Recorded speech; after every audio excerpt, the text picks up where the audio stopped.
প্রিয় দর্শক, সবাইকে শুভেচ্ছা জানিয়ে শুরু করছি টাইম এক্সক্লুসিভ। দর্শক, আমরা যে বিষয়গুলো নিয়ে আলোচনা করব তার কিছু অংশ আপনাদের তুলে ধরার চেষ্টা করেছি। ফুটবল উন্মাদনায় মেতে উঠেছে নিউ ইয়র্ক, এই বিষয়টি আমাদের আলোচনায় থাকবে। আজকে ব্রাজিলের খেলা কতটুকু হতাশ করলো, এছাড়া মরক্কোর পারফরমেন্স নিয়েও কথা বলবো স্টেট অ্যাসেম্বলি নির্বাচন নিয়ে, যেখানে 5 জন বাংলাদেশি, গর্বিত বাংলাদেশে অংশগ্রহণ করছেন। আগাম ভোট শুরু হয়েছে, সেই বিষয়টি আমাদের আলোচনায় থাকবে বাংলাদেশের রাজনৈতিক অবস্থা নিয়েও। এছাড়া আমরা বেশ কিছু বিষয়ে প্রাধান্য দিব, তার মধ্যে ইরান যুদ্ধ ইস্যু কোন পথে, আমরা খুব ভাবেই লক্ষ্য করছি বিভিন্ন গণমাধ্যমে চুক্তি বাস্তবায়ন হচ্ছে, কিন্তু সেই দিকে খুব একটা আপডেট লক্ষ্য করছি না। এই বিষয়টি আলোচনার মধ্যে থাকবে। আপনারা যেখান থেকে যেভাবে দেখছেন অবশ্যই শেয়ার করবেন এই অনুষ্ঠানটি ছড়িয়ে দেওয়ার জন্য। আমাদের সাথে আজকে আলোচনায় থাকবেন জাওয়াদ নিজ্জর, মুকুল ভাই থাকবেন স্পোর্টসের বিষয়ে আলোচনা করার জন্য। এছাড়া ডক্টর সিব্বির আহমেদ থাকবেন। এছাড়া আরও যে ব্যক্তিরা থাকবেন তার মধ্যে আছেন মোহাম্মদ আলী, আর বরাবরের মধ্যে নিউজ আপডেট জানাচ্ছেন জনাব নাজমুল হাসান। ধন্যবাদ আরিফ, এবং ধন্যবাদ টাইম টেলিভিশনের সকল দর্শক, শ্রোতা এবং প্যানেলিস্ট। আজ শনিবার, জুন মাসের 13 তারিখ। প্রেসিডেন্ট ট্রাম্প আজকে জানিয়েছেন যে যুক্তরাষ্ট্র ইরান একদিনের মধ্যেই একটি চুক্তিতে পৌঁছাবে, তবে তেহরান তা এখন নিশ্চিত করেনি। যদিও একাধিক সংবাদ মাধ্যম অ্যাক্সিয়াস সহ জানিয়েছে যে দুই দেশের মধ্যে চুক্তিটি ইলেকট্রনিক্যালি স্বাক্ষর করা হবে, অতএব কোনো সদস্য সেখানে উপস্থিত থাকবে না। ইলেকট্রনিক যোগাযোগ প্রক্রিয়ার মাধ্যমে এই চুক্তি স্বাক্ষর হবে, এবং প্রেসিডেন্ট ট্রাম্প বলেছেন আগামীকালে সেটি স্বাক্ষর হবে। যুক্তরাষ্ট্র ও পাকিস্তানের কূটনীতিকরা জানিয়েছেন যে এই চুক্তির ফলে যুদ্ধবিরতির মেয়াদ বাড়বে। বলা হচ্ছে 60 ডে, 60 দিন বাড়বে, এবং দীর্ঘমেয়াদী যুদ্ধবিরতির পথ প্রশস্ত হবে।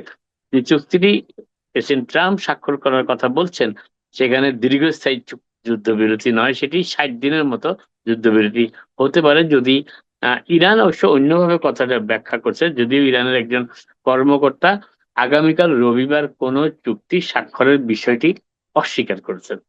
ইরান বলেছে যে তারা আগামীকাল তাদের কোনো পরিকল্পনা নেই রবিবার চুক্তি স্বাক্ষর করার জন্য, কিন্তু পাকিস্তান এবং যুক্তরাষ্ট্রের কর্মকর্তারা, প্রেসিডেন্ট ট্রাম্পও যার মধ্যে অন্তর্ভুক্ত, তারা বলছেন যে আগামীকাল চুক্তি স্বাক্ষরিত হতে যাচ্ছে।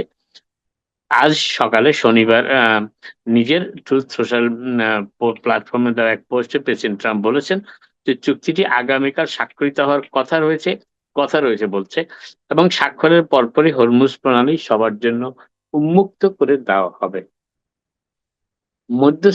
মধ্যস্থতাকারী দেশ পাকিস্তানের প্রধানমন্ত্রী শাহবাজ শরীফ এক্স অর্থাৎ ট্রুথ সোশ্যাল এক্স অর্থাৎ টুইটার, যেটা আগে পরিচিত ছিল, এই এক্সে দেওয়া এক পোস্টে বলেছেন যে উভয় পক্ষ শান্তি চুক্তির আগের চেয়ে অনেক কাছাকাছি পৌঁছেছে, এবং রবিবার নাগাদ এটি চূড়ান্ত হওয়ার সম্ভাবনা রয়েছে। এটি বলছেন পাকিস্তানের প্রধানমন্ত্রী শাহবাজ শরীফ। আজ শনিবার পাকিস্তান সময়, সেখানে শনিবার সকালে পাকিস্তানের পররাষ্ট্র মন্ত্রণালয় তাদের সোশ্যাল মিডিয়া পোস্টে একই সময়ের ইঙ্গিত দেয় যে আগামীকাল একটি চুক্তি স্বাক্ষরিত হবে। তবে ইরানের পররাষ্ট্র মন্ত্রণালয়ের মুখপাত্র ইসমাইল বাকামি জানিয়েছেন যে রবিবার কোনো চুক্তি স্বাক্ষরিত হবে না। স্পষ্ট করে ইরান বলেছে তারা কোনো চুক্তি স্বাক্ষরিত হবে না আগামীকাল রবিবার। যদিও রাষ্ট্রীয় গণমাধ্যমের প্রতিবেদন অনুযায়ী হাকামি অর্থাৎ পররাষ্ট্র মন্ত্রণালয়ের মুখপাত্র হাকামি ভবিষ্যতে এমন চুক্তির সম্ভাবনা পুরোপুরি নাকচ করেও দেননি। চুক্তি সম্ভাবনা নাকচ করেননি, তবে আগামীকাল কোনো চুক্তি হবে না সেটি নিশ্চিত করে বলেছেন।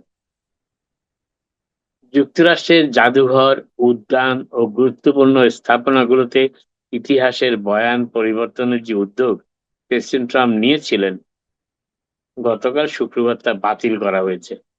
একই সঙ্গে একজন ফেডারেল বিচারক ট্রাম্প প্রশাসনকে নির্দেশ দিয়েছেন যে যেন সারা দেশে, সমগ্র যুক্তরাষ্ট্রে যেসব পরিবর্তন ইতিমধ্যেই করা হয়েছে তা আগের অবস্থায় ফিরিয়ে আনা হয়। ম্যাসাচুসেটসের ইউএস ডিস্ট্রিক্ট জাজ, যিনি একজন ফেডারেল জাজও বটে, অ্যাঞ্জেলা ক্যারি, এই প্রাথমিক নিষেধাজ্ঞার আদেশে আরো কোনো পরিবর্তন আনার উপর স্থগিতাদেশ দিয়েছেন। তিনি উল্লেখ করেছেন যে বাদীরা প্রমাণ করতে সক্ষম হয়েছেন, অর্থাৎ যারা প্রেসিডেন্ট ট্রাম্পের এই নির্বাহী আদেশের মাধ্যমে এই পরিবর্তনকে চ্যালেঞ্জ করেছিলেন, তারা প্রমাণ করতে সক্ষম হয়েছেন যে এর উদ্যোগগুলোর লক্ষ্য হলো হোয়াইট আউট পেন অর্থাৎ লেখা মোছার বিশেষ কলম ব্যবহার করে, আমরা যেটাকে কোনো কিছু মুছতে হোয়াইট আউট করি না, সেই ধরনের একটা ব্যবস্থার মতন যে ব্যবহার করে জাতির ইতিহাসকে নতুন করে লিপিবদ্ধ করা। ট্রাম্প প্রশাসন 2025 সালের মার্চ মাসে আমেরিকান ইতিহাসের সত্য সুস্থ বিবেচনাবোধ ফিরিয়ে আনা, যেটা আসলে ছিল restoring truth and sanity to American history, এই নামে নির্বাহী আদেশটি ছিল অবশ্য। সেই আদেশটি জারি করেছিল। এই নির্বাহী আদেশে জাতীয় উদ্যানগুলোকে এমন কোনো উপাদান প্রদর্শন না করার নির্দেশ দেওয়া হয়েছিল যে অযৌক্তিকভাবে অতীতের বা বর্তমানের আমেরিকানদের হেয় প্রতিবন্ধ করে। তবে বিচারক কেরি এর বিপরীতে যুক্তি দেন যে ট্রাম্পের এই আদেশটি ছিল মূলত যুক্তরাষ্ট্রের প্রকৃত ইতিহাস মুছে ফেলার একটি অজুহাত মাত্র। এছাড়াও এদিকে সময়সীমা পেরিয়ে যাওয়ার পর কেনেডি সেন্টার থেকে ট্রাম্পের নাম সরিয়ে ফেলা হয়েছে। আপনাদের হয়তো স্মরণে থাকতে পারে, দিন কয়েক আগে একজন ফেডারেল বিচারক রায় দিয়েছিলেন যে কেনেডি সেন্টারের যে স্থাপনা, সেই স্থাপনার বাইরে প্রেসিডেন্ট ট্রাম্পের নামে যে সাইনবোর্ড গুলো বসানো হয়েছে, সেই নামগুলো, সেই ট্রাম্পের সাইনবোর্ড নাম সম্বলিত সাইনবোর্ড গুলো সরিয়ে ফেলা। গতকাল অবশ্য আপিল করার চেষ্টা করেছিলেন ট্রাম্প প্রশাসন, কিন্তু নির্দিষ্ট সময়সীমা পার হয়ে যাওয়ার ফলে যে আপিলটি আর কার্যকর হয়নি। অতএব বিচারকের রায় এখানে কার্যকর করা হয়েছে গতকাল, সেগুলি সরিয়ে ফেলা হয়েছে। আরেকটা বিষয় যেটি বলার চেষ্টা করেছি সেটা হচ্ছে গতকাল শুক্রবার the Center Square voters voice poll বলে একটি সংস্থার জরিপে প্রকাশিত নতুন এক জরিপে দেখা যাচ্ছে যে আগামী 2028 সালে যুক্তরাষ্ট্রের নির্ধারিত প্রেসিডেন্ট নির্বাচনে নতুন জনমত জরিপে গেভিন নিউজম অর্থাৎ ক্যালিফোর্নিয়ার গভর্নর গেভিন নিউজমের চেয়ে 2 অঙ্কের ব্যবধানে এগিয়ে আছেন সাবেক ভাইস প্রেসিডেন্ট এবং সাবেক প্রেসিডেন্ট পদপ্রার্থী কমলা হ্যারিস। ডেমোক্রেটিক শিবিরের মধ্যে 2026 সালের বিভিন্ন জনমত জরিপে দেখা যাচ্ছে যে সম্ভাব্য প্রাইমারি ভোটারদের মধ্যে কমলা হ্যারিস সাময়িকভাবে এগিয়ে রয়েছেন, যদিও পাশাপাশি নিউজম, ক্যালিফোর্নিয়ার গভর্নর, বর্তমান গভর্নর, নিউ ইয়র্কের Congress women Alexandria Ocasio cottage এবং সাবেক পরিবহন মন্ত্রী বাইডেন প্রশাসনের পিট বুটিগ্যাগ ও উল্লেখযোগ্য সমর্থন পাচ্ছেন প্রেসিডেন্ট পদের নির্বাচনে ডেমোক্রেটিক প্রার্থী হিসাবে। যুক্তরাষ্ট্রে গ্রীষ্মকাল আনুষ্ঠানিকভাবে শুরু হয়নি এখনো যদিও, তবে সমগ্র যুক্তরাষ্ট্রের বিভিন্ন অঞ্চলে ইতিমধ্যে রেকর্ড ভাঙা তাপপ্রবাহ দেখা যাচ্ছে। আসছে উইকেন্ডে লক্ষ লক্ষ মানুষের জন্য বজ্রপাত সহ ঝড় ও তীব্র তাপপ্রবাহের পূর্বাভাস দেওয়া হয়েছে বিভিন্ন আবহাওয়া দপ্তর থেকে। পশ্চিম ও দক্ষিণ পূর্বাঞ্চল, যেটাকে প্লেইনস সমতল ভূমি অঞ্চল এলাকা মিলিয়ে প্রায় আনুমানিক 2,60,00,000 মানুষ তীব্র দাবদাহের সম্মুখীন হতে যাচ্ছেন। নর্থ ক্যারোলাইনার র্যালি, উইলমিংটন, সাউথ ক্যারোলাইনার মার্টেল বিচ, ফ্লোরিডার টালাহাসি, মিসিসিপির হ্যাটিসবার্গ এবং ওকলাহোমার টালসা সহ কয়েকটি এলাকায় তাপমাত্রা 108 ডিগ্রি ফারেনহাইট পর্যন্ত পৌঁছতে পারে। তবে দিনের সর্বোচ্চ তাপমাত্রা মূলত 90 ডিগ্রি ফারেনহাইটের কোটায় থাকার সম্ভাবনা রয়েছে আবহাওয়াবিদদের তথ্য অনুযায়ী। আর জুনের মাঝামাঝি সময়ে স্বাভাবিক তাপমাত্রার তুলনায় এই তাপমাত্রা 5 থেকে 10 ডিগ্রি বেশি এবছর। আগামী রবিবারের মধ্যে বৃষ্টি ও বজ্রঝড় মিড আটলান্টিক অঞ্চল, অ্যাপালাচিয়ান পর্বতমালা এবং ওহাইও উপত্যকার কিছু কিছু অংশ ছড়িয়েও পড়তে পারে। এর ফলে New York City, Philadelphia, Baltimore ও ওয়াশিংটন ডিসি সহ প্রায় 5,40,00,000 মানুষ আবহাওয়াজনিত দুর্বিপাকের ঝুঁকির মুখে পড়তে পারেন। এসব এলাকায় বিকেলের পর থেকে সন্ধ্যা পর্যন্ত ঝড়ের সময় বাতাসের গতিবেগ ঘন্টায় 65 মাইলের বেশি হতে পারে এবং প্রায় 1 ইঞ্চি আকারের শিলাবৃষ্টি হওয়ারও আশঙ্কা রয়েছে আবহাওয়াবিদদের তথ্য অনুযায়ী। নিউ ইয়র্ক সিটিতে একটি নতুন এরিয়া কোড আসছে টেলিফোনে এবং সেটি হচ্ছে 456। এই এরিয়া কোডকে আপনাদের হ্যালো বলতে হবে 18 জুন থেকে। বিদ্যমান এরিয়া কোডগুলোর অধীনে টেলিফোন নম্বর ফুরিয়ে যাওয়ায় দ্য বিগ অ্যাপল, যেটাকে নিউ ইয়র্ক শহর বলা হয়, নিউ ইয়র্ক শহরকে বিগ অ্যাপল বলা হয়, আগামী 18 জুন থেকে নতুন একটি এরিয়া কোড চালু করতে যাচ্ছে। 456 এরিয়া কোডটির নাম। এবং কয়েক বছর পর পরই এমন ঘটনা ঘটে যা অনেক সময় মানুষের আত্মসম্মানেও কিছুটা আঘাত দেয়। কিভাবে সেটিও সংবাদে বিশ্লেষণ করা হয়নি। তবে এবার স্টেট বোর্ড ওয়্যারলেস কোম্পানিগুলোর দীর্ঘদিনের প্রতীক্ষিত সেই প্রস্তাবটি অনুমোদন করেছে, যার ফলে কলার আইডি সংক্রান্ত সংকটের অবসান ঘটতে চলেছে। এবার আসি বিশ্বকাপ ফুটবলের খেলা। আপনারা জানেন গতকাল বিশ্বকাপ ফুটবলের খেলায় যুক্তরাষ্ট্র একটি ঐতিহাসিক বিজয় অর্জন করেছে। প্যানামাকে ৪-১ গোলে তারা পরাজিত করেছে এবং ভালো খেলে ভালো দল হিসেবেই যুক্তরাষ্ট্র বিজয়ী হয়েছে গতকাল। অনেকটা একতরফা ম্যাচই ছিল বলা যায়। তবে আজকে দুটি গুরুত্বপূর্ণ খেলা অনুষ্ঠিত হচ্ছে। গতকাল যদিও কানাডাও বিজয়া জয় করতে পারেনি, তো বিশ্বকাপে ১ম কোন ম্যাচে কানাডা ড্র করতে পেরেছে গতকাল। সেটি তারা বসনিয়া হার্জেগোভিনার বিরুদ্ধে ড্র করেছে, যদিও তারা ১ গোলে পিছিয়ে ছিল। এবং গতকাল যুক্তরাষ্ট্র ৪-১ গোলে জিতেছে প্যারাগুয়ের বিরুদ্ধে, ভালো খেলেই জিতেছে এবং শক্তিশালী আশাব্যঞ্জক দল হিসাবে জিতেছে যুক্তরাষ্ট্র। আজকে সকালে কাতার এবং সুইজারল্যান্ডের খেলাটি ১-১ গোলে, আজকে দুটি খেলায় কোনো ফলাফল হয়নি এখনো পর্যন্ত। যদিও আজকে ৪টি খেলা নির্ধারিত রয়েছে। দুটি খেলা এখনো পর্যন্ত অনুষ্ঠিত হয়েছে। একটি খেলা শুরু হয়েছে কিছুক্ষণ আগে। দুটি খেলার ১ম খেলা কাতার এবং সুইজারল্যান্ডের খেলাটি ১-১ গোলে অমীমাংসিত থেকেছে এবং এরপরে ব্রাজিল এবং মরক্কোর খেলাটিও ১-১ গোলে। এবং আজকে ৫ বারের চ্যাম্পিয়ন ব্রাজিলকে অনেকটা অসহায় মনে হয়েছে এই যে মরক্কোর কাছে, এবং অনেকবারই ব্রাজিলের গোলমুখে হানা দিয়েছে। যদিও ব্রাজিলও চেষ্টা করেছে, ব্রাজিলও গোল করার অবস্থায় চলে এসেছিল একাধিকবার। ৫টি কর্নার পেয়েছে ব্রাজিল, সেক্ষেত্রে ২টি মাত্র কর্নার পেয়েছে মরক্কো। তবে মরক্কোর আক্রমণ ভাগ যথেষ্ট তাঁতানো আক্রমণ ছিল এবং তারা বেশ তীব্র গতিতে একাধিকবার মানে খেলা শুরু থেকেই তারা বেশ আক্রমণাত্মক ভঙ্গিতে ছিল। তবে হাফ টাইমের মধ্যে হাফ টাইমের পর ব্রাজিল অনেকটা তেজি মনোভাব নিয়ে খেলা শুরু করলো। পরবর্তীতে মরক্কো তাদের রিদম আবার ফিরে পায় এবং শেষ পর্যন্ত খেলায় আর কোনো গোল হয়নি। ১১ মিনিটে প্রথম গোলটি করেছে মরক্কো, আর ২৯ মিনিট পর ব্রাজিল আরেকটি দর্শনীয় গোল করেছে। যদিও ব্রাজিলের সেই গোলটি খুবই দর্শনীয় গোল ছিল এবং শেষ পর্যন্ত খেলাটি ১-১ গোলে শেষ হলো। আরেকটি খেলা ছিল ব্রাজিল এবং মরক্কোর খেলা। তবে ব্রাজিলের দর্শকরা, ব্রাজিলের সমর্থকরা আজকে বেশ হতাশ হয়েছেন ব্রাজিলের খেলা।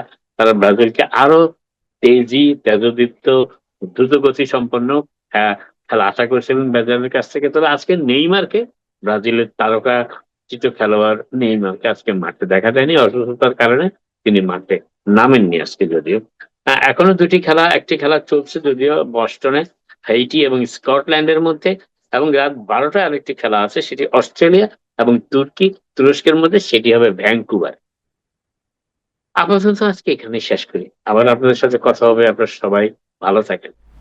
জনাব নাজমুল হাসান, আপনি একটু সঙ্গেই থাকেন। আমাদের টাইম টেলিভিশনের সিও জনাব আবু তাহের জয়েন করেছেন, এছাড়াও নাজমুল সাকিব ভাইও জয়েন করেছেন।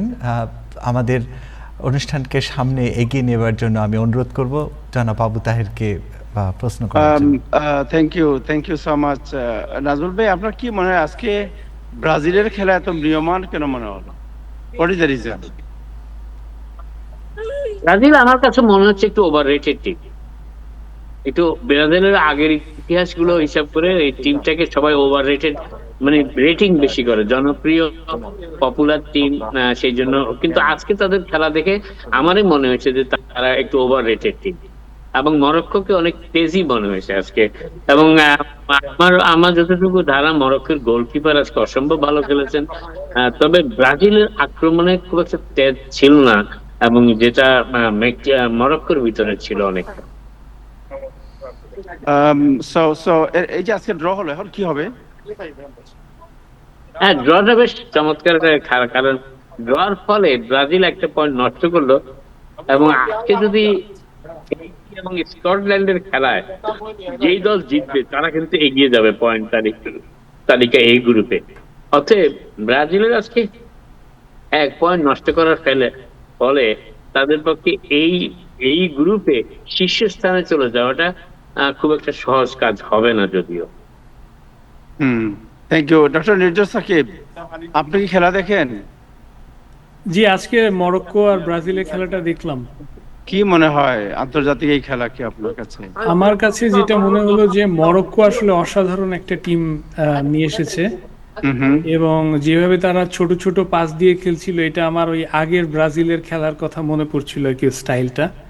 তা আমি সেদিক থেকে মরক্কোকে খুবই মানে এগিয়ে রাখবো। তাদের খেলা অত্যন্ত এনজয়েবল ছিল, যেখানে ব্রাজিলের মতো একটা ফেভারিট টিমের সাথে তারা যে পারফরমেন্স দেখিয়েছে, আহ, তো খুবই আশাবাঞ্জক পারফরমেন্স ফ্রম মরক্কো। আরেকটা খেলা মিস করে ফেলছি, সেটা হচ্ছে কাতারেরটা। তো সুইজারল্যান্ড তো একটা ইউরোপিয়ান টিম, তার সাথে কাতার ড্র করেছে। খেলাটা যদিও দেখিনি, যে ফল দেখলাম 1-1, সেটাও একটা ইন্টারেস্টিং রেজাল্ট। আমি খেলা দেখেছি, আমি সেই খেলাটা দেখেছি, আচ্ছা কাতারের খেলাটা আমি দেখেছি। তবে কাতার তাদের ইতিহাসে প্রথম ওয়ার্ল্ড কাপে জয় পেয়েছে। গত বছর তারা ওয়ার্ল্ড কাপ হোস্ট করার পরও কোনো জয় পায়নি 3টি ম্যাচে, এই প্রথম তারা পয়েন্ট পেল। তবে কাতারকে খুব আন্ডার ডগ টিম বলা যাবে না, কাতারও যথেষ্ট শক্তিশালী টিম ছিল। সুইজারল্যান্ডের মতো ইউরোপিয়ান টিমের বিরুদ্ধে তারা আজকে লড়েছে ভালো। তবে আরেকটা জিনিস আমি আজকে ব্রাজিল এবং মরক্কোর খেলায় আমার কাছে যেটা মনে হয়েছে, ব্রাজিলের দমের সমস্যাটা আমার কাছে মনে হয়েছে শেষ দিকে এসে। ব্রাজিল কিছুটা দমের সমস্যায় ভুগছিল। এবং যেটা আরেকটা জিনিস যেটি আমার কাছে মনে হয়েছে যে ব্রাজিলের ডিফেন্সটা যেন একটু বেশ নড়বড়ে। যে ব্রাজিল ডিফেন্স এর ক্ষেত্রে খুব যথেষ্ট সুনামি ছিল, কিন্তু আজকে তাদের ডিফেন্সটাকে ততটা একেবারে খেলার প্রথম আমি বলবো 20-25 মিনিট মরক্কো একেবারে ভালো মতন নাড়াচাড়া দিয়েছে ব্রাজিলের ডিফেন্সকে। তো মরক্কো ভুলে গেলে চলবে না তাহের, ভুলে গেলে চলবে না, মরক্কো কিন্তু গতবারের সেমিফাইনালিস্ট। বাট মরক্কোর যে উত্থান এটা ফুটবলে, এটা তো গতবার থেকে হঠাৎ করে মরক্কো যেন অনেক সামনে চলে আসছে আন্তর্জাতিক এই আসলে ভুলে গেলে চলবে না, মরক্কোর খেলোয়াড়রা সবাই কিন্তু ইউরোপিয়ান লিগের খেলোয়াড়, এবং এদের একজনের মাত্র জন্ম মরক্কোতে। আজকে যারা খেলেছে 11 জন কিংবা তার চাইতে বেশি, তাদের মাত্র একজনের জন্ম মরক্কোতে।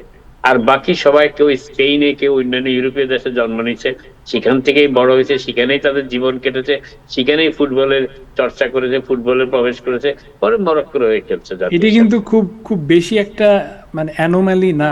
এই ওয়ার্ল্ড কাপে যারা খেলছে সমস্ত দলের যত খেলোয়াড়, তাদের 24%-এর জন্ম হচ্ছে ডিফারেন্ট একটা দেশে। তারা অন্য কোনো দেশে জন্মে এখন অন্য আরেকটা জাতীয় দলের হয়ে খেলছে। তো মানে প্রতি 4 জনে একজন।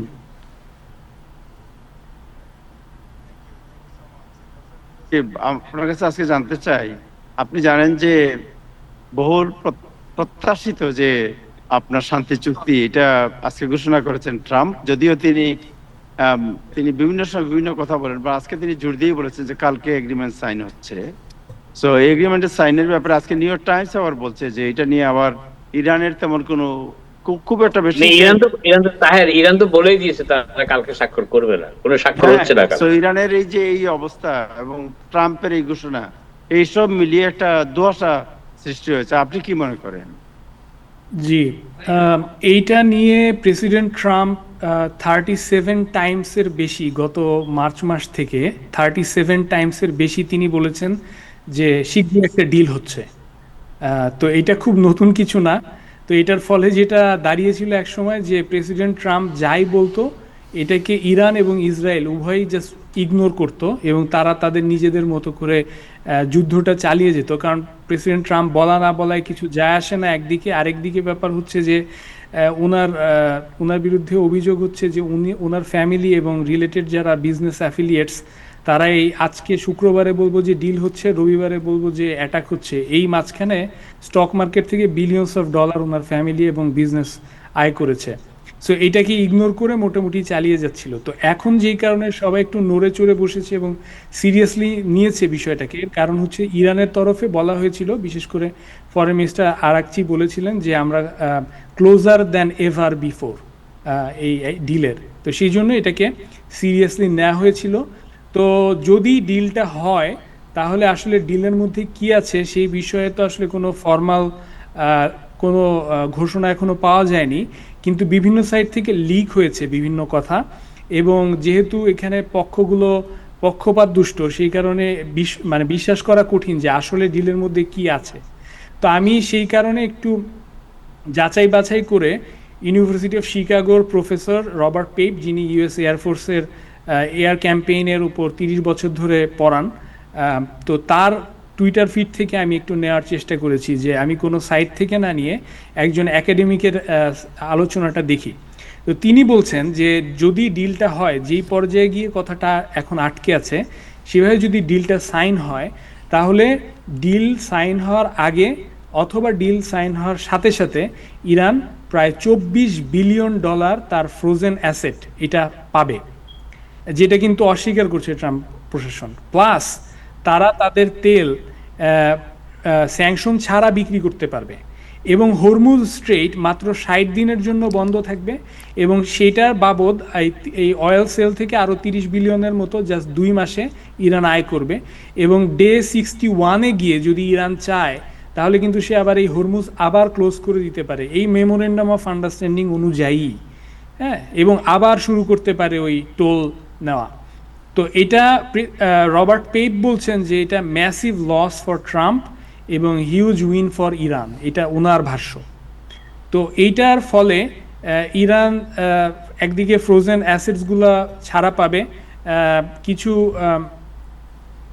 এবং তারপরে আপনার এই এই এর সাথে সাথে স্যাংশন রিলিফ পাবে, ব্লকেট যেটা আমেরিকা দিয়ে রেখেছে সেটা লিফট করতে হবে, তার অন্যান্য যে সমস্ত অ্যাসেট আছে সেগুলো অ্যাক্সেস পাবে। এবং ইরান বারবার বলছে যে কোনো মতেই হরমুজ প্রি ওয়ারের যে স্ট্যাটাস সেটাতে পার্মানেন্টলি ফেরত যাবে না। এর মানে হচ্ছে ইরানের একটা কর্তৃত্ব কোনো একটা ফর্মে স্ট্রেট অফ হরমুজের উপরে থাকবে, এবং এই সমস্ত কিছু হতে হবে হচ্ছে শুধুমাত্র প্রথম ধাপে। যুদ্ধটা শেষ হতে হবে অল ফ্রন্টে, এবং ইরানের অ্যাসেটগুলো কিছুটা হলেও মুক্তি দিতে হবে প্রথম ধাপে। এবং এই প্রথম ধাপে ইরান তার নিউক্লিয়ার ফাইল নিয়ে কোনো কথাই বলবে না, সে তার just it's out of question তাদের মতে। শুধুমাত্র যদি এই 60 দিন যুদ্ধ ছাড়া শেষ হয় এবং সমস্ত কমপ্লায়েন্স বজায় থাকে, যেটার সম্ভাবনা আমি খুব কম দেখি, কারণ এখানে ইসরায়েল এবং নেতানিয়াহু জড়িত, এবং তাদের ইতিহাসের দিকে তাকালে তারা যেভাবে সিজফায়ার লঙ্ঘন করে হরে দরে, আমি কোনো সম্ভাবনা দেখি না এই 60 দিন এটা কার্যকর হওয়ার। তারপরে একমাত্র ইরান তার নিউক্লিয়ার ফাইল নিয়ে কথা বলবে। এটা খুব সিগনিফিক্যান্ট একটা বিষয়, কারণ আপনারা জানেন যে এই যুদ্ধটা শুরু হয়েছিল যে সমস্ত অবজেক্টিভসের কথা ঘোষণা করে, তার 1 নাম্বার কিন্তু ছিল হচ্ছে ইরানের নিউক্লিয়ার ফ্যাসিলিটিটাকে ডিগ্রেড করা এবং ক্যাপাবিলিটিটাকে ধ্বংস করা। এর সাথে ছিল রেজিম চেঞ্জ, এর সাথে ছিল ইরানের ব্যালিস্টিক মিসাইল এবং ড্রোন ক্যাপাবিলিটি এবং নেভাল থ্রেট করার ক্ষমতা ধ্বংস করা। এর সাথে ছিল আপনার ইরানিয়ান সরকার যে তার বিভিন্ন অ্যালাইদেরকে, যেটা ট্রাম্প বা আমেরিকা বলে প্রক্সি, যেমন হিজবুল্লাহ, ইরাকের মিলিশিয়া গ্রুপগুলা, ইয়েমেনের হুতি, তাদেরকে সহায়তা যাতে ইরান দিতে না পারে, এবং ইরানের নেভাল ক্যাপাবিলিটি ডিস্ট্রয় করা, এবং ফাইনালি আমেরিকার যে সমস্ত অ্যালাই, ইসরায়েল এবং গালফ অন্যান্য অ্যালাই, তাদের সো কল্ড সিকিউরিটি নিশ্চিত করার মধ্য দিয়ে। আপনি যদি একটা একটা করে প্রত্যেকটা অবজেক্টিভ দেখেন, আপনি দেখবেন যে একটা অবজেক্টিভও কিন্তু ফুলফিল হয় নাই। উপরন্তু বলা যায় যে রেজিম চেঞ্জের ফলে যে রেজিমটা এখন ক্ষমতায় এসেছে সেটা আরও অনেক বেশি হার্ড লাইন। যেমন এখন যিনি ইরানের সর্বোচ্চ নেতা, তিনি কিন্তু ইতিপূর্বে বলেছেন যে নিউক্লিয়ার বোম বানানোর ব্যাপারে তার বাবার যে ফতোয়া, যে নিউক্লিয়ার বোম বানানো যাবে না, উনি এটার বিরোধী, উনি মনে করেন নিউক্লিয়ার বোম বানানো উচিত। ব্যালিস্টিক মিসাইল ক্যাপাবিলিটি বলেন, নেভাল ক্যাপাবিলিটি বলেন, এই যুদ্ধের মধ্যে দিয়ে ইরান কিন্তু দেখিয়েছে প্রত্যেকটা ক্যাপাবিলিটি তার আছে, কমে গেছে হয়তো, কিন্তু সে আরও ওগুলোকে কনফিডেন্টলি অ্যাসার্ট করে এই স্ট্রেট অফ হরমুজের মতো একটা বিরাট বড় শক্তিকে তার নিজের আয়ত্তের মধ্যে নিয়ে এসে সারা পৃথিবীর ইকোনমির উপর তার যে কন্ট্রোল প্রতিষ্ঠা করেছে, সেটা কিন্তু একটা অন্য লেভেলে নিয়ে গেছে ইরানকে। এবং সর্বোপরি ইরান দেখিয়েছে যে আমেরিকান পাওয়ারের লিমিটগুলো কোথায়। এই বিপুল পরিমাণ মিলিটারি ক্ষয়ক্ষতি, মানে মিলিটারি খরচ আমেরিকা করেছে, প্রায় 5 বছরের মজুদ ফুরিয়ে ফেলেছে আমেরিকা বিভিন্ন অস্ত্রের ক্ষেত্রে। বিপুল পরিমাণ অর্থ খরচ করেছে, যেটা পিট হেগসেথ সিনেটে বলেছেন সেটা তাও একটা জাস্ট ফ্র্যাকশন, আসলে খরচ আরও অনেক বেশি হয়েছে।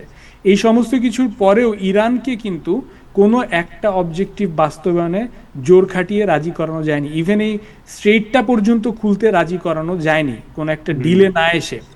সো সেই কারণে বিভিন্ন ইউনিভার্সিটি প্রফেসর যারা এই ব্যাপারটা এতদিন ধরে লক্ষ্য করে আসছেন, তারা মনে করেন যে এই যুদ্ধের মধ্যে দিয়ে ইরান স্ট্রঙ্গার প্রমাণিত হয়েছে, আর আগের চেয়ে আরও বেশি। কারণ ফেব্রুয়ারি 27 তারিখে তো স্ট্রেট অফ হরমুজটা ইরানের দখলে ছিল না, এখন আছে, তাই না? ইসরায়েল মোর আইসোলেটেড হয়ে গেছে এই যুদ্ধের মধ্যে দিয়ে। যারা যে সমস্ত গালফ অ্যালাইগুলা আমেরিকার উপর খুব নির্ভরতার সাথে ডিপেন্ড করতেন, তারা সবাই এখন ইরানের মুখোপেক্ষী, রাইট? তারা এখন ইরানের সাথে চুক্তি করতে আগ্রহী, এবং তারা জানেন যে ইরানের হামলার মুখে ওই আমেরিকান প্রতিরক্ষা ব্যবস্থা খুব একটা কার্যকর না, এবং ইউএসের যে স্ট্যান্ডিং ইন দ্য ওয়ার্ল্ড সেটা মারাত্মকভাবে ক্ষতিগ্রস্ত হয়েছে। আপনি দেখেন নেতানিয়াহুকে যেদিন ট্রাম্প বললেন যে যুদ্ধ করা যাবে না, এখন লেবাননে বোম্বিং করা যাবে না, তার পরের দিনই নেতানিয়াহু বোম্বিং করলেন। সো সর্বোপরি এই ঘটনার মধ্য দিয়ে এই পুরা মধ্যপ্রাচ্যে যে সিকিউরিটি আর্কিটেকচার, সেটা একটা নতুন ধরনের রিরাইটিংয়ের সম্মুখীন হয়েছে, এবং সেখানে ইরান, যেটা রবার্ট পেইপ ইউনিভার্সিটি অফ শিকাগোর প্রফেসর, তিনি বলেছেন,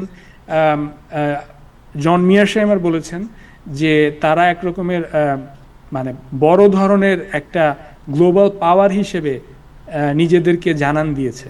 তো ওভারঅল এটাই মনে হচ্ছে যে ইভেন ইফ এই মেমোরেন্ডাম অফ আন্ডারস্ট্যান্ডিং স্বাক্ষর হয়, এটা কোনো মতেই বলা যাচ্ছে না যে ইরানের জন্য আসলে খুব ক্ষতিকর কিছু হলো এত যুদ্ধের পরেও। Thank you. একটা ছোট প্রশ্ন করতে চাই 1 মিনিটে, যে সেটা হলো যে আপনি যেটা বলছেন যে বাট আজকে তো ট্রাম্প বলেছেন যে ইরান বলেছে যে তারা কখনো অ্যাটমিক ওয়েপন বানাবে না, এই প্রতিশ্রুতি তারা দিয়েছে। Is it true? ইয়েস, দেখেন ইরানের যে official position on nuclear weapon, সেটা কিন্তু এখনো চেঞ্জ হয়নি। আমি যেটা বলছিলাম যে বর্তমান সর্বোচ্চ ধর্মীয় নেতার যে পজিশন, সেটা ওনার পার্সোনাল পজিশন ছিল বিফোর অ্যাজিউমিং পাওয়ার। মানে ওনার বাবা যখন জীবিত, তখন তিনি মত প্রকাশ করেছিলেন যে আই ডিসঅ্যাগ্রি উইথ দিস ফতোয়া। সো যেটা ইরানের নিউক্লিয়ার ডকট্রিন, সেখানে কিন্তু কোনো চেঞ্জ হয়নি। ইরান আগেও বলতো যে আমরা নিউক্লিয়ার বোম বানাবো না, সেটা সেই ওবামা অ্যাডমিনিস্ট্রেশনের সাথে যে জেসিপিওএ, সেখানেও সেটা বলেছিল। তবে ইরান বলেছিল একটা স্বাধীন সার্বভৌম দেশ হিসেবে আমরা আমাদের এনরিচমেন্টের যে অধিকার, সেটাকে আমরা ফরগো করব না, আমরা 3.6% পর্যন্ত এনরিচ করব, এটা জেসিপিওএতে ছিল। পরবর্তীতে যখন ট্রাম্প ওইটা ছিঁড়ে ফেলে দিলেন ওই চুক্তিটা, তখন ইরান বলল ওকে, আমরা আমাদের যেহেতু চুক্তি ছিঁড়ে ফেলা হয়ে দিয়েছে, সুতরাং একতরফাভাবে আমরা কেন চুক্তি মেনে চলবো। সো তখন ইরান 60% পর্যন্ত এনরিচ করেছে, কিন্তু বলে এসেছে সব অবস্থাতেই যে আমরা নিউক্লিয়ার উইপন কিন্তু বানাতে চাই না, আমরা আমাদের শান্তিপূর্ণ বিদ্যুৎ উৎপাদন এবং অন্যান্য যে সমস্ত মেডিকেল ইউজের জন্য আমরা এনরিচমেন্টটা করছি। সো ওই পজিশনে এখনও চেঞ্জ হয়নি, এবং ইরান এখনও বলে যাচ্ছে আমরা উইপন বানাবো না, তবে আমরা এনরিচ করব। এবং এখন যে পার্সেন্টেজে তারা অ্যাগ্রি করতে পারে, সেটা কিন্তু ওই জেসিপিও এর লেভেলেই, এর থেকে কোনো তফাৎ হলো না। বাই দ্য ওয়ে, ইরান কিন্তু এখনও নিউক্লিয়ার ফাইল নিয়ে কোনো কথা বলা শুরুই করেনি। সো 60% যে হাইলি এনরিচ ইউরেনিয়াম যেটা আছে, যেটা খুব কুইকলি নিউক্লিয়ার বোম বানানো সম্ভব, সেটা তারা কি করবে, সেটা আদৌ কমাবে কিনা বা কোথাও সরাবে কিনা, এই ব্যাপারে কিন্তু ইরান কোনো কথাই বলছে না এখনো। তারা বলছে আগে যুদ্ধ শেষ হতে হবে, আমাদের উপর ব্লকেড উঠাতে হবে, তারপর আমরা কথা শুরু করতে পারি। অনেক ধন্যবাদ, beautiful presentation, beautiful analysis. So কালকে আমরা আশা করি তাহলে কোনো একটা এগ্রিমেন্ট সই হবে, রাইট? এগেইন আমরা প্রেসিডেন্ট ট্রাম্পকে এর আগে প্রায় 3 ডজন বার বলতে শুনেছি ডিল হবে। তো আমরা আসলে ওই যে এখন মানে এই কথার আর কোনো মানে ভ্যালু নাই, এতবার আমরা বিরক্ত হয়েছি এতে। এবং বিশেষ করে আমাদের মনে রাখতে হবে যে ইরানের সাথে 2 বার নেগোসিয়েশন চলাকালে কিন্তু ইরানের উপর বোম্বিং করে তাদের নেগোসিয়েটরদের এবং লিডারদের মেরে ফেলা হয়েছিল। তো অনলি গড নোজ যে আসলে হবে কিনা এবং কবে হবে। Right, thank you so much professor Nirjoy Sakar, আপনাকে অনেক ধন্যবাদ। Thank you. Thank you. দর্শক একটু কথা বলি আমরা, যারা মোহাম্মদ আলী, যিনি বাংলাদেশ সোসাইটির সেক্রেটারি, যারা মোহাম্মদ আলী, আপনাকে জানতে চাই যে আজকে তো আর্লি ভোটিং শুরু হয়েছে, New York State Assembly, Congress and other, so what is the appeal to the community, and আপনার হোয়াট ইজ ইউর অবজারভেশন?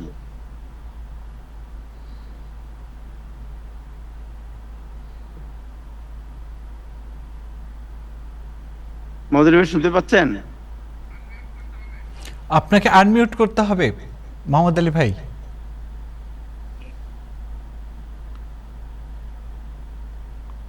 হ্যাঁ, সরি, আমি আনমিউট করতে যেয়ে একটু অন্য ই করে বলছি। না, থ্যাংক ইউ তাহার ভাই। আমি আজকে অনেকদিন পরে আপনার টক শোতে এসেছি। সবাইকে ধন্যবাদ যারা আমাদের এই টক শোতে আছেন, এবং দর্শক শ্রোতা যাদের সাথে সবসময় আমাদের সাক্ষাৎ হয়, কথা হয়, তাদেরকে ধন্যবাদ জানাচ্ছি। তার ভাই, আজকে আমি মনে করি যে আমাদের যারা যে চারজন বাংলাদেশি ক্যান্ডিডেট রান করছে বিভিন্ন জায়গায়, আমার দৃষ্টি থেকে আমি মনে করি যে তারা খুব সুন্দর ক্যাম্পেইন রান করেছে, এটা আপনি অস্বীকার করার কোনো উপায় নেই। এখন সাকসেস আনসাকসেস এটা ডিপেন্ড করে আমাদের ভোটারদের উপরে। আর আমার অবজারভেশন হলো যে আমরা আমাদের সাধ্যমতো চেষ্টা করেছি এবং আমরা যোগ্য ক্যান্ডিডেট দিয়েছি।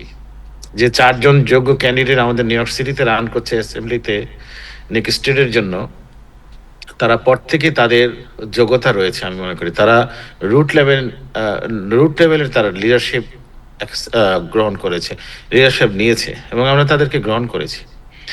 গতকাল আমি একটা ক্যাম্পেইনে গিয়েছিলাম আমাদের এলাকায়, ডিস্ট্রিক্ট 32-তে যিনি রান করছেন সানি মোল্লা, সেখানে ব্ল্যাক কমিউনিটি ছিল একটা মসজিদে, এবং তারা দেখলাম ঠিক যে গ্রুপটা যারা মামদানির জন্য চেষ্টা করেছে সেই গ্রুপটাই আমাদের ক্যান্ডিডেট সানি মোল্লাকে সহযোগিতা করছে।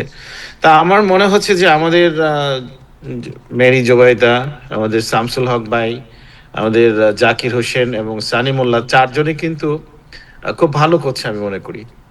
আজকে থেকে শুরু হয়েছে আমাদের এখানে ইয়র্ক কলেজে শুরু হয়েছে। সেখানে যদিও আমি খবর নিয়েছি যে আমি আজকে যেতে পারিনি, আমার নিজে একটা কাজ ছিল, বাট আমি খুব হয়তো কালকে যাব আর্লি ভোট দিতে। তো সেখানে খবর পেয়েছি যে ভোটার টার্ন আউট অত বেশি হয়নি, বাট অন্যান্য এলাকায় আমি যেতে পারিনি। তবে আমি মনে করি যে আমরা যারা ক্যাম্পেইন করছি, যেমন মেরি জোবাইদার জন্য যারা ক্যাম্পেইন করছেন তাদের আমি ভিডিও দেখেছি, লাইভ দেখেছি, তারা তাদের সুন্দর ক্যাম্পেইন করছে। আমি সবাইকে যারা ক্যাম্পেইনে সহযোগিতা করছেন সবাইকে কৃতজ্ঞতা জানাচ্ছি। আমরা পাস বা সাকসেস এগুলা অবশ্যই একদিন না একদিন আসবে, আজ হোক আর কাল হোক, কিন্তু এই যে চেষ্টা, এটাকে আমি অ্যাডমায়ার করি, এটাকে আমি রেসপেক্ট করি যে আমাদের বাংলাদেশি মানুষ, বাংলাদেশি যারা আছেন তারা একটা আশা ভরসা নিয়ে আছেন, তারা কিন্তু হতাশ হচ্ছে না। আমি যদি প্রত্যেকটা যারা ক্যান্ডিডেট তাদের নিয়ে কথা বলি, তারা কিন্তু তাদের, আমি মেরি জুবাদের ক্যাম্পেইনে ছিলাম, আমি শামসুল হকের ক্যাম্পেইনে ছিলাম, আমি সানি মোল্লার ক্যাম্পেইনে ছিলাম। আমি প্রত্যেকটা ক্যাম্পেইনে আমি দেখেছি যে যারা আমাদের সাথে কাজ করেছে তাদের ভিতরে একটা কনফিডেন্স আছে, এটা সবচেয়ে বড় জিনিস। তাহার ভাই, আপনার সাথে সবসময় কথা হয় ক্যাম্পেইন নিয়ে। আপনি শুধু টাইম টেলিভিশনের একজন উপস্থাপক নয়, আপনি সিইও এবং অন্যান্য ক্ষেত্রেও আপনার ভূমিকা রয়েছেন, এবং আপনি নিজেও অবজার্ভ করছেন যে আমাদের বাংলাদেশি ক্যান্ডিডেট ওভারঅল তারা কেমন করছে। তা আমি মনে করি আমার দৃষ্টিতে তারা ভালো করছে, এবং আমি রিকোয়েস্ট করব আজকে যারা এই অনুষ্ঠান দেখছেন, প্লিজ আপনারা একটা ভোট নষ্ট করবেন না। আমি সকালে একটা স্ট্যাটাস দিয়েছি যে একটি ভোটকেও আপনারা অবহেলা করবেন না। নিজের একটি ভোট বা নিজের পরিবারের এগুলা কিন্তু মনে করেন যে সে ক্যান্ডিডেট হয়তো বা আপনারা মনে করছেন যে ভাস করবে না, এরকম এই ধরনের ধারণাটা আপনার মন থেকে সরিয়ে ফেলেন, একেবারে মন থেকে সরিয়ে ফেলেন। আধা ঘন্টার সময় আপনাদের কাছে আমরা ভিক্ষা চাচ্ছি, আপনারা যে ক্ষেত্রে যারা দাঁড়িয়েছে তাদেরকে একটু ভোট দেন। যোগ্যতার ক্ষেত্রে অনেকে অনেক কথা বলবে যে আমাদের ক্যান্ডিডেট যোগ্য না, তারা বিভিন্ন দৃষ্টিভঙ্গি থেকে দাঁড়াচ্ছে, এগুলা মনেই আসবেন না, এগুলা নেগেটিভ। পজিটিভ ভাবে চিন্তা করেন, পজিটিভ আমাদের খুবই দরকার। আজকে যদি আমরা সাকসেসফুল না হই, আমাদের জেনারেশন যারা দাঁড়িয়েছে তারা যদি সাকসেসফুল না হয়, আমাদের যে নতুন জেনারেশন আসবে তাদের জন্য প্ল্যাটফর্মটা কঠিন হয়ে যাবে। একটু ইজি করে দেন। একটা ভোটই তো আমরা আপনাদের কাছে চাচ্ছি। এই ভোটটা আপনাদের কাছে অনুরোধ করছি, আপনার একটা ভোট আমাদের কমিউনিটিকে শক্তিশালী করবে, আমাদের কমিউনিটিকে, নতুন প্রজন্মকে শক্তিশালী করবে। আমরা এটাই আপনাদের কাছে আশা করছি। ধন্যবাদ তাহের ভাই। Thank you so much. So আমরা যারা দর্শক আছেন তাদেরকে বলবো যে আজকে যে আর্লি ভোটিং শুরু হয়েছে, আপনারা জানেন যে লং আইল্যান্ড সিটি অ্যাস্টোরিয়াতে মেরি জুবাইদা, ওই এলাকার যারা আছেন আপনারা তারা আর্লি ভোট দিতে পারেন। আপনি উডসাইড, ইস্ট আলমাস্ট এবং জ্যাকসন হাইট এরিয়া আমাদের শামসুলক ভাই আছেন, ওনাকে আপনারা ভোট দিতে পারেন। আপনার জামাইকার যে এরিয়া, ওই এরিয়া, জামাইকা এটা কি ওয়েস্ট জামাইকা নাকি আপনার? না, এটা সাউথ জামাইকা, সেন্ট আলবান, এবং এটাকে সাউথ জামাইকা বেসিক্যালি বলে আর কি, ডিস্ট্রিক্ট 32। এবং এখানে প্রায় 5,000-এর মতো বাংলাদেশি ভোটার রয়েছে, এবং সাউথ ইন্ডিয়ান সহ প্রায় প্রচুর বাংলাদেশি এবং অন্যান্য কমিউনিটি সাউথ এশিয়ান ভোটার রয়েছে। এরা যদি সবাই আসে, আমি যে রিপোর্ট পেয়েছি, সানিমুল্লাহ আমাকে যে রিপোর্ট দিয়েছে, এদের মধ্যে যদি 50% আসে ভোট দিতে, সানিমুল্লাহ কিন্তু পাস করবে। সেম ক্ষেত্রে মেরি জুবাইদা ভাবির জন্য বলি, আমাদের যদি সবাই সেখানে যান, আমরা কিন্তু মেরি জুবাইদাকে নিয়ে আসতে পারবো।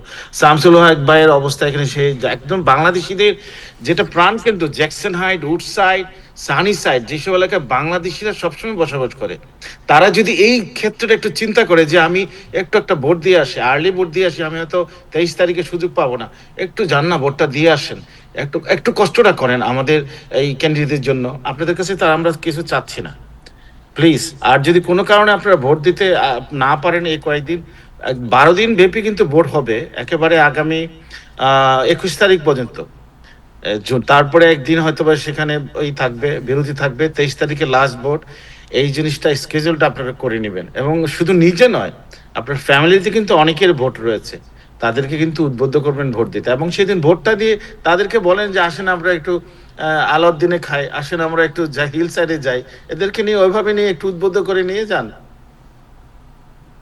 Thank you. 37, এটা হচ্ছে আপনার মাসপেট, রিজুট, ওই এলাকা। সব বাংলাদেশি যারা আছেন তারা পিয়া রহমানকে ভোট দিতে পারেন ওই এরিয়ায়। আর জাকির চৌধুরী সিপিএ, যিনি উনি হচ্ছেন পারচেস্টার থেকে দাঁড়িয়েছেন, পারচেস্টার ব্রঙ্কস। সো এরিয়ার যারা আছেন তারা ওইদিকে আপনারা মনোনিবেশ করতে পারেন। এই হচ্ছে বিষয়। সো যেটা বললেন মোহাম্মদ আলী, 21 তারিখ পর্যন্ত আর্লি ভোট হবে, 23 তারিখ হবে মূল ভোট। তো আপনারা এর মধ্যে আর্লি ভোট দিলে ভালো, আর যদি না পারেন একেবারে, তাহলে 23 তারিখ অবশ্যই ভোট কেন্দ্রে যাবেন। এবং এটা বাংলাদেশিদের জন্য একটা অবর্ণনীয় একটা, মানে আমি বর্ণনা করার বাইরে একটা সুযোগ আমি মনে করি এটা, যে আমরা we can make the history. এবং আমরা যেটা করতে পারি সেটা হলো যে আমাদের বাংলাদেশি যে বয়েস, বাংলা বয়েসকে আমরা ক্যাপিটালে পাঠাতে, নিউ ইয়র্ক স্টেট ক্যাপিটালে পাঠাতে পারি। এটা কোনো দল মত বা কোনো ব্যক্তির কোনো বিশেষ কোনো স্বার্থ না, এটা হচ্ছে আমাদের কমিউনিটির স্বার্থ। এটাকে মনে রেখে আমি মনে করি সবাই এগিয়ে যাবেন। থ্যাংক ইউ মোহাম্মদ আলী ভাই, আপনাকে অনেক ধন্যবাদ। থ্যাংক ইউ ভাইয়া। Thank you.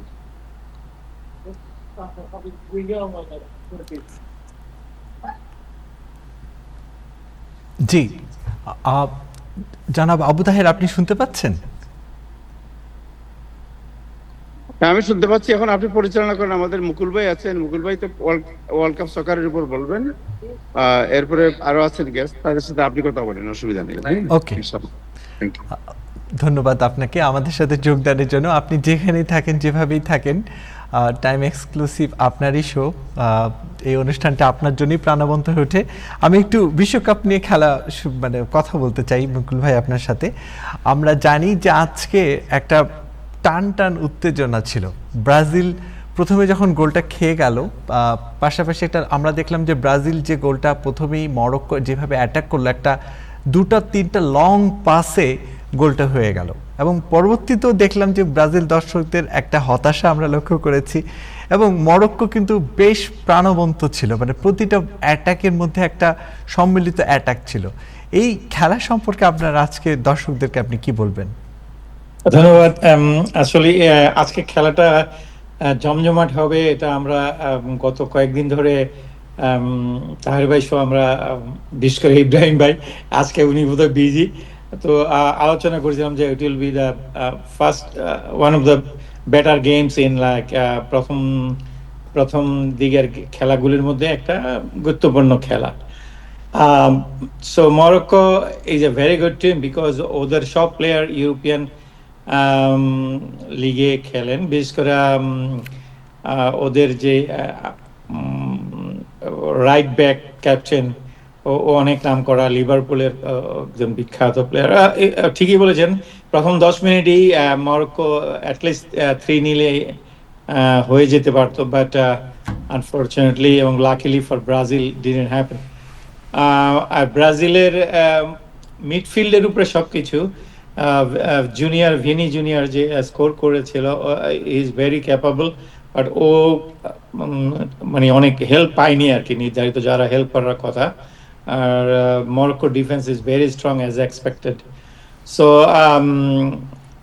prediction was right. It was a match to watch. Is very tough now on these group er moddhe. Scotland is a very good team, so anything can happen on this group. So Scotland jodi already 1-0 they are leading 1-0 against Haiti. Haiti is a good team too, so it will be a very tough, not for Morocco. Morocco will be sailing through. It will be tough for Brazil. I don't know what will happen. So একটু ব্রাজিলের জন্য ব্রাজিলের ফ্যানদের জন্য একটু চিন্তার বিষয়। But আমি কালকের একটা খেলার কথা বলবো, USA, that is a dream start. Sorry Taher ভাই, আমি কালকে জয়েন করেও ফিরে গেছি, it was so exciting, I don't want to miss a second, so I had to go. So আমি was really after a long time আমি একটা মানে অত্যন্ত উঁচু মানের খেলা ইউএস এর দেখলাম। and as they played, I hope I'm definitely, I was predicting that USA will be one of the final 8. Now I am thinking like far beyond, so inshallah let's see what happens. মুকুল ভাই, আপনি আমাদের সাথেই থাকেন, ফুটবলের আরো অনেক খবর আপনার কাছ থেকে নিব। আমরা জানি আপনি ফুটবল পর্যবেক্ষক হিসেবে দারুণ কথা বলেন, অতএব আপনি সাথে থাকুন। ডক্টর শিব্বির আহমেদ, আপনাকে ধন্যবাদ জানাচ্ছি আমাদের সাথে থাকার জন্য। আপনার সাথে আমরা একটু বাংলাদেশ প্রসঙ্গে কথা বলতে চাই, যেহেতু আপনি পলিটিক্যাল অ্যানালাইসিস্ট হিসেবে আপনার আলাদা একটা সুনাম আছে। আমরা দেখেছি সম্প্রতি বাংলাদেশে আদ্দিন হাসপাতালে 6 জন শিশুর মৃত্যুকে কেন্দ্র করে এটি বন্ধ ঘোষণা করা হলো। বিভিন্ন মহল থেকে বিশ্লেষকদের একটি কথা আসছে যে অনেক বড় একটি ফাইন হতে পারত, কিংবা এখানে অপরাজনীতির একটি গন্ধ পাওয়া যাচ্ছে, যে এখানে পরিচালনা পরিষদে যারা আছে তারা সরকারের সাথে সুসম্পর্ক রাখার ব্যাপারেও একটি খবর বিভিন্নভাবে প্রচার হচ্ছে, যদিও কোনো কিছু অথেন্টিকেশন খবর আমাদের কাছে নেই। এই আদ্দিন হসপিটালের বিষয়টি এবং বাংলাদেশের চলমান রাজনীতিতে ছাত্র শিবিরের বিভিন্ন প্রেক্ষাপটে আমরা লক্ষ্য করছি বিভিন্ন ধরনের ঘটনা খবরের শিরোনাম হচ্ছে, এবং ছাত্র শিবিরের বিভিন্ন ঘটনাগুলোকে আলোচনা এবং সমালোচনা শিকার হতে হচ্ছে। এই দুটো খবর যদি দর্শকদের জন্য আপনি বলতেন।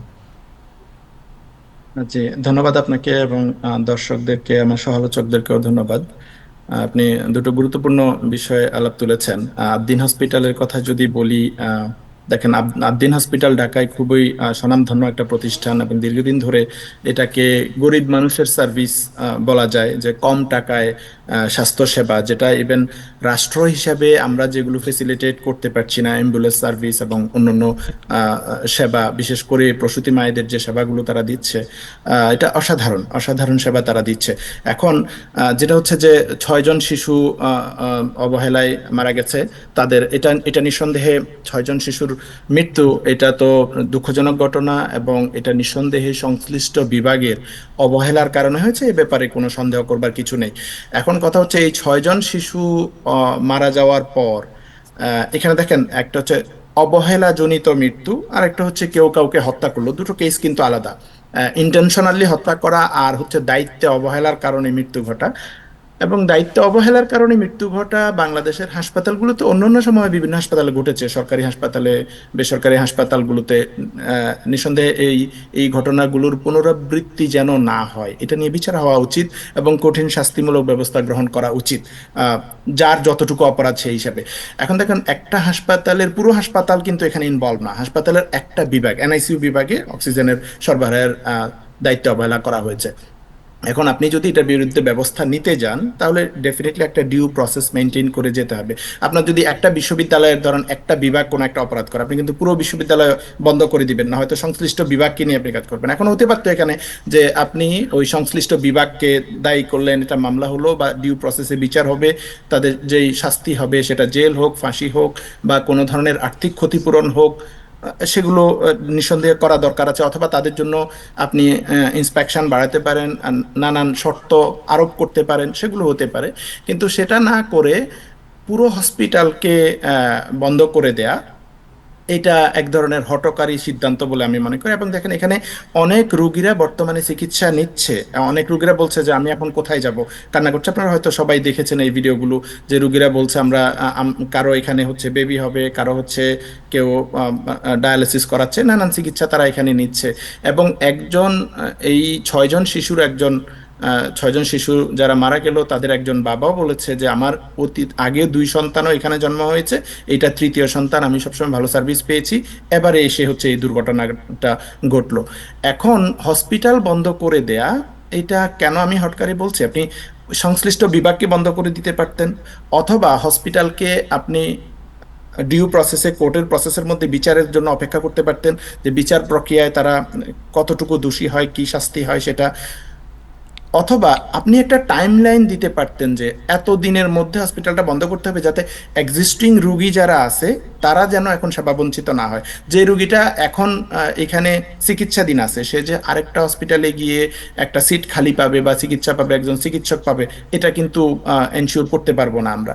এছাড়া ধরেন এখানে বিশাল একটা এমপ্লয়ি গ্রুপ আছে, হাসপাতালের কর্মচারী থেকে শুরু করে ডাক্তার, নার্স, এবং এটা একটা হাসপাতাল, মেডিকেল কলেজ হাসপাতালের সাথে কানেক্টেড। সো সেখানকার মেডিকেল কলেজের শিক্ষার্থীরা আছে।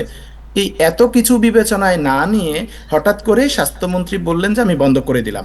এবং এখানে স্বাস্থ্যমন্ত্রী গতকালের একটা বক্তৃতায় দেখলাম যে স্বাস্থ্যমন্ত্রী বলছেন আমার পেছনে কোটি কোটি টাকা নিয়ে ঘুরেছে, কিন্তু আমি টাকার লোভে পা দিইনি, আমি হচ্ছে লাইসেন্স বাতিল করে দিয়েছি। এবং উনি একটু টিটকারি করলেন যে কিসের কম দামে চিকিৎসা করা, এগুলা ভাওতাবাজি, এটা সেটা। তার মানে হচ্ছে তারা আসলে সঠিক ডিউ প্রসেস ফলো না করে হাসপাতালটা বন্ধ করে দিয়েছেন। এখানে হতে পারে যে রাজনৈতিক প্রতিহিংসা থাকতে পারে, অথবা কোনো ধরনের কর্পোরেট প্রতিহিংসাও এখানে জড়িত থাকতে পারে বলে আমার মনে হয়। মন্ত্রী যেহেতু বলছে আমার পিছে কোটি কোটি টাকা নিয়ে দিনের কেউ ওনার পিছে পিছে ঘুরেছে, তার মানে ঘুষ দিতে চেয়েছে মন্ত্রীকে, তাহলে মন্ত্রীর উচিত সেই ঘুষদাতা কারা, যারা মন্ত্রীকে ঘুষ দিতে চায়, মন্ত্রীর উচিত তাদের নাম প্রকাশ করা। অথবা হয় তিনি মিথ্যা কথা বলছেন, অথবা সত্যি সত্যি তার পেছনে টাকা নিয়ে ঘুরেছেন, তাদের নাম প্রকাশ করা উচিত।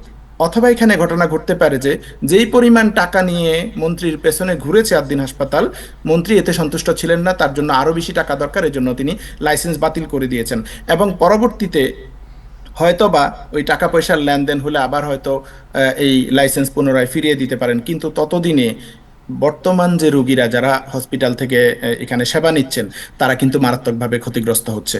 আমি মনে করি এটার ব্যাপারে সরকার বাড়াবাড়ি করেছে। এটা রাজনৈতিক প্রতিহিংসা হতে পারে বা অন্য কোনো লেনদেনের ব্যাপার থাকতে পারে। এটা কোনো ডিউ প্রসেস মেনটেন করে হয় নাই, কারণ বাংলাদেশে অতীতে এ ধরনের নজির হয় নাই। অনেকগুলো হসপিটালের কথা আলোচনায় এসেছে যেখানে বিভিন্ন সময় দায়িত্বে অবহেলাজনিত কারণে রোগীরা মারা গিয়েছে। এটা আমি আদ্দিন হাসপাতালের ব্যাপারে আমার বক্তব্য। আরেকটা প্রশ্ন আপনি করেছেন, সম্প্রতি একটা ছাত্র শিবিরের একজন নেতা নিখোঁজ হয়েছিলেন এবং এটাকে গুম হয়েছে বলে প্রচারণা করা হয়েছে এবং পরবর্তীতে তাকে উদ্ধার করা হয়েছে। তিনি গুম হয়েছিলেন কুমিল্লার দাউদকান্দি থেকে রাতের বেলা, এবং পরের দিন তাকে উদ্ধার করা হয়েছে লাকসাম থেকে। এবং যখন উদ্ধার করা হয়েছে তিনি আহত অবস্থায় ছিলেন, তার বোঝাই যাচ্ছে তাকে নির্যাতন করা হয়েছে। এবং এর মধ্যে একবার মুক্তিপণ দাবি করা হয়েছিল তার পরিবারের কাছে। এখন সাধারণ ডায়েরি করার পর পুলিশ খোঁজ খবর নিয়েছে, পুলিশের বক্তব্য অনুযায়ী যে পুলিশ খোঁজ খবর নিয়েছে এবং তারা উদ্ধার করার পরে, উদ্ধার হওয়ার পরে ঘটনাটা এখন দেখেন, এখানে উদ্ধার করার পরে পুলিশ তার নৈতিক একটা ইস্যুজ নিয়ে এসেছেন যে কোনো একজন নারীর সাথে তার প্রেমের সম্পর্ক ছিল বা এরকম কিছু, সেটা নিয়ে তারা একটা মামলা করাচ্ছে। পুলিশ ওই নারীকে দিয়ে একটা মামলা করেছে, নারী এবং নারীর বাবাকে তুলে নিয়ে গেছেন থানায়, তার বোন অভিযোগ করেছে। তো এখন ঘটনাটা হচ্ছে একজন ব্যক্তি নিখোঁজ হয়েছেন, তারপরে তিনি উদ্ধার হয়েছেন আহত অবস্থায়। সেই অবস্থায় যেহেতু তার নিখোঁজ হওয়ার ব্যাপারে জিডি করা হয়েছে, আমি ঘটনাটাকে একজন রাজনৈতিক বিশ্লেষক হিসেবে বা একজন হিউম্যান রাইটস অ্যাক্টিভিস্ট হিসেবে আমি ঘটনাটার রাজনৈতিক আসপেক্টটা দেখতে চাই, যদি এখানে মোরাল আরেকটা আসপেক্ট আছে। মোরাল আসপেক্টটা যারা মোরাল অপরাধগুলো নিয়ে কাজ করেন তারা সেটা নিয়ে করবেন, বা রাজনৈতিক দল হিসেবে ছাত্র শিবিরের সদস্য তারা সেটা নিয়ে কাজ করবেন। তারা জনগণের কাছে যেই আদর্শের কথা বলেন সেই জায়গা থেকে ব্যত্যয় হয়েছে সেটা নিয়ে তারা জনগণের কাছে জবাব দিবেন, বা জনগণের কাছে তারা কিভাবে এ ধরনের ঘটনা ভবিষ্যতে বন্ধ করবেন সেগুলো নিয়ে কাজ করবেন, কিংবা তাদের কর্মীদের প্রশিক্ষণ দিবেন, সেটা আলাদা ব্যাপার। একটা নৈতিক অপরাধ আর একটা ফৌজদারি অপরাধের ইস্যুজ আছে। এখন একজন ব্যক্তিকে তুলে নিয়ে যাওয়া হয়েছে, গুম হয়েছে, এইটা একটা ফৌজদারি অপরাধ। এখন সেই ফৌজদারি অপরাধটায় তাকে উদ্ধার করার পরে পুলিশের প্রথম কাজ হচ্ছে তাকে তার পরিবারের কাছে হস্তান্তর করা, সেটা করা হয় নাই। আর দ্বিতীয়ত হচ্ছে যে কারা তাকে গুম করেছে, কারা তাকে তার পরিবারের কাছে মুক্তিপণ চেয়েছে, সেই নাম্বারটা তখনও অ্যাক্টিভ ছিল মুক্তিপণ চাওয়ার পরেও, সেটা খোঁজ করে বের করা। কিন্তু সেটা না হয়ে দেখা গেল এখানে পুলিশ তার হয়তো সংশ্লিষ্ট ফোন থেকে, এবং যতগুলো দাবি করা হচ্ছে সেখানে সাদা পোশাকধারীরা তাকে তুলে নিয়ে গেছে তাদের পক্ষ থেকে যে দাবিগুলো করা হয়েছে। এবং এই ঘটনাগুলো আমরা অতীতের ঘটনাগুলোর সাথে মিল পাই, যে পুলিশ বা কোনো আইনশৃঙ্খলা বাহিনী সাদা পোশাকে তুলে নিয়ে যায়, পরবর্তীতে কোনো ধরনের এ ধরনের ঘটনা নিয়ে আসে, কারণ মানুষের ফোন চেক করলে তার যদি কোনো নৈতিক অধপতনের ঘটনা থাকে বা নৈতিক কোনো অপরাধের ঘটনা থাকে সেগুলো পাওয়া যায়। এরকম গল্প এর আগে যেমন ফরহাদ মাজারের ক্ষেত্রে এই ধরনের ঘটনা হয়েছে, এবং মামুনুল হকের ঘটনাও দেখবেন যে পরবর্তীতে মামুনুল হকের সাথে তার স্ত্রী দাবি করা যেই মহিলাকে পাওয়া গিয়েছিল সেই মহিলাকে দিয়ে মামুনুল হকের বিরুদ্ধে মামলা করানো হয়েছিল পুলিশি হেফাজতে নিয়ে। যেই নারী হোটেলের মধ্যে মামুনুল হককে ডিফেন্ড করে কথা বলছে যে আমরা হাজব্যান্ড ওয়াইফ আসছি, সেই নারীকে দিয়েই পরবর্তীতে মামুনুল হকের বিরুদ্ধে ধর্ষণ মামলা করানো হয় এবং তাকে গ্রেপ্তার করানো হয়। এবং এখানের ঘটনাটাই দেখছি যে ওই নারীকে এবং নারীর বাবাকে তুলে নিয়ে যাওয়া হয়েছে বাসা থেকে, এবং কারোর সাথে যোগাযোগ করতে দেওয়া হয় নাই। এই ছাত্র শিবিরের যে নেতা তাকেও কারোর সাথে কমিউনিকেট করতে দেওয়া হয় না। তার মানে পুলিশের এখানে অতি উৎসাহী ভূমিকা দেখা গেছে, যেখানে তারা একজন নারীকে তুলে নিয়ে গিয়ে তাকে দিয়ে মামলা করাচ্ছে, তার বাবাকে তার সাথে কমিউনিকেট করতে দিচ্ছে না, ওই দুই পক্ষের ভিকটিমকে কারোর সাথে যোগাযোগ করতে দিচ্ছে না। তো আমি মনে করি এখানে এই যে এটা একটা, যদি এই ঘটনাটা সত্য হয় যে তার এরকম একটা প্রেমের সম্পর্ক ছিল, এটা একটা নৈতিক অপরাধ। কিন্তু আমাদের বাংলাদেশের বিদ্যমান আইনে নৈতিক অপরাধের জন্য তো পুলিশ তাকে গ্রেপ্তার করা বা আরেকজনকে নিয়ে মামলা করানো এবং এই নাটকগুলো করতে পারে না। নৈতিক অপরাধের বিচার আলাদা, সমাজ বিচার করবে, রাষ্ট্র বা তাদের সমর্থকরা বা দেশবাসী বিচার করবে, সেটা আলাদা ব্যাপার। কিন্তু একটা ফৌজদারি অপরাধ সংগঠিত হলো, একজন গুম হলো, তাকে তুলে নিয়ে যাওয়া হলো এবং তাকে আহত অবস্থায় উদ্ধার করা হলো, সেই বক্তব্যটা আমার কাছে মনে হয় রাজনৈতিকভাবে এই গুমের ঘটনাগুলোকে নর্মালাইজ করা বা ভবিষ্যতে গুমের একটা আশঙ্কা তৈরি করছে। কারণ কাউকে একজনকে তুলে নিয়ে যাওয়া হলো, তারপর বলা হলো যে তার এরকম কানেকশন পাওয়া গিয়েছে, সেটা সত্যিও হতে পারে, মিথ্যা হতে পারে। সত্যি সত্যি হলেও সেইটার জন্য তো আমাদের বাংলাদেশের বিদ্যমান আইনে তো প্রেম করা বা এগুলো করা বা কোনো নারীর সাথে সম্পর্ক থাকা, সম্মতিতে সম্পর্ক থাকার ব্যাপারে আমাদের আইন নাই। এইটা নিঃসন্দেহে নৈতিকভাবে অপরাধ, এবং একটা ইসলামী ছাত্র সংগঠন হিসেবে তাদের জন্য এটা আরো অনেক বড় অপরাধ। এটা তারা তাদের জনশক্তিকে বা জনগণকে তারা জবাব দিবে, সেটা আলাদা ব্যাপার। কিন্তু পুলিশ এই অপরাধের জন্য কাউকে শাস্তির আওতায় আনতে পারে না বা তাকে আরো ফার্দার ভিক্টিমাইজ করতে পারে বলে আমার মনে হয় না। আমি রাজনৈতিক প্রেক্ষাপটটা বিশ্লেষণ করলাম, কারণ ফরহাদ মাজারের মতো এরকম যে কাউকে তুলে নিয়ে গিয়ে তারপর বলবো যে এটা একটা নারী গঠিত কেস ছিল, এ ধরনের ব্যাপার হতে পারে, অতীতে এগুলো আমরা দেখেছি। এখন এই জায়গাটায় আমি দেখেছি যে ছাত্র শিবিরের একজন কেন্দ্রীয় নেতা SM ফরহাদ, উনি এই ঘটনার ব্যাপারে একটা বিবৃতি দিয়েছেন। সেখানে ওনারা বলেছেন যে তারা এই ভিকটিম জিসানের সাথে কথা বলতে পারেন নাই, বা যেই নারীর কথা বলা হচ্ছে সেই নারী বা ওই নারীর বোন বলেছে যে তারাও তার বোন এবং বাবার সাথে কথা বলতে পারছে না, কারণ ডিবি পুলিশ তাদেরকে তুলে নিয়ে গিয়েছে। তার মানে হচ্ছে এখানে কারোর সাথে কাউকে কমিউনিকেট করতে দেওয়া হচ্ছে না। কিন্তু ছাত্র শিবির এখানে যেটা করেছে, তারা ওই যে পপুলার যে মোরাল পুলিশিং করা, সেটা করতে গিয়ে তারা তাদের এই নেতাকে বহিষ্কার করার সিদ্ধান্ত নিচ্ছে। কিন্তু সেটা তাদের দলীয় সিদ্ধান্ত, তারা নিতেই পারে, নেওয়া উচিত হয়তো তাদের দলীয় সম্মান বাঁচানোর জন্য। কিন্তু এখানে তাদের দলীয় একজন কর্মী রাজনৈতিকভাবে হয়রানির শিকার অথবা রাজনৈতিকভাবে সে অবিচারের শিকার, তার মানবিক অধিকার যেটা রাজনৈতিকভাবে তাকে হেনস্থা করা হয়েছে, সেই জায়গা কিন্তু অধিকার আগে নিশ্চিত করা দরকার রাজনৈতিক দলগুলো বা বিরোধী রাজনৈতিক দলগুলোর স্বার্থে, কারণ ভবিষ্যতে এ ধরনের ঘটনা ঘটতে পারে। আর নৈতিক অপরাধের জন্য তারা দলগতভাবে যে বিচার করবে সেটা করতে পারে, সেটা আলাদা ব্যাপার। জি। আমি মনে করি পুলিশ এখানে জড়িত থাকার সম্ভাবনা আছে বলে আমি মনে করি। জি, ধন্যবাদ আপনাকে। আমরা মনে করি যে কোনো বিষয়ে রাজনৈতিক বিবেচনায় নয়, বরং সুষ্ঠু বিচারের মাধ্যমে এবং যে কোনো বিষয়ে পুলিশের সুষ্ঠু তদন্ত হওয়াটাও খুব জরুরি দরকার। আমরা মুকুল ভাইয়ের কাছে যেতে চাই। মুকুল ভাই অনেকক্ষণ অপেক্ষা করেছেন। আমরা শেষ প্রশ্নটি আপনাকে রাখতে চাই, যে বিশ্বকাপ উন্মাদনা আপনি দেখছেন, এই বিশ্বকাপ উন্মাদনায় শেষ জয়ের হাসি কারা হাসবে? নির্দিষ্ট কোনো দলকে আপনি নির্বাচন করা হয়তো বা কঠিন হবে। আপনি একটি, দুটি বা তিনটি যারা ফুটবল বিশ্বকাপ নিয়ে ভীষণ উন্মাদনায় আছেন তাদের জন্য কি বলবেন?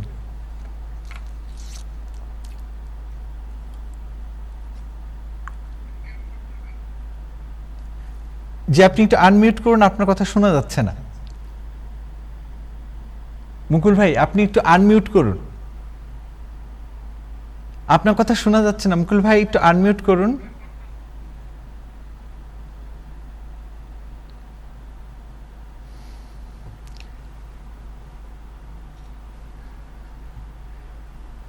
আপনি আনমিউট করে কথা বলুন মুকুল ভাই। অ্যাডমিনদের প্যানেল থেকে কেউ একজন আনমিউট করে দিতে পারেন ওনাকে।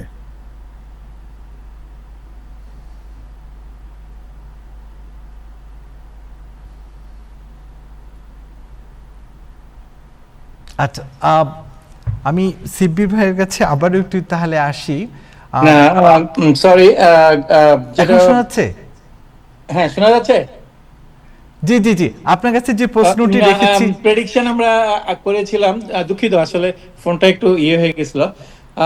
আমরা গ্রুপিংটা সেটিংটা এমন হয়েছে যে ইউরোপিয়ান ক্লাবগুলি, ল্যাটিন আমেরিকা দুই সাইডে চলে গেছে। পার্টিকুলারলি আমরা এক্সপেক্ট করছিলাম যে ফাইনাল খেলবে ফ্রান্স আর স্পেন, বাট ফ্রান্স আর Spain will be facing in the semifinal এই সাইডে। ল্যাটিন গ্রুপে ওখান থেকে আমরা এক্সপেক্ট করতেছি যে ইদার জার্মানি আর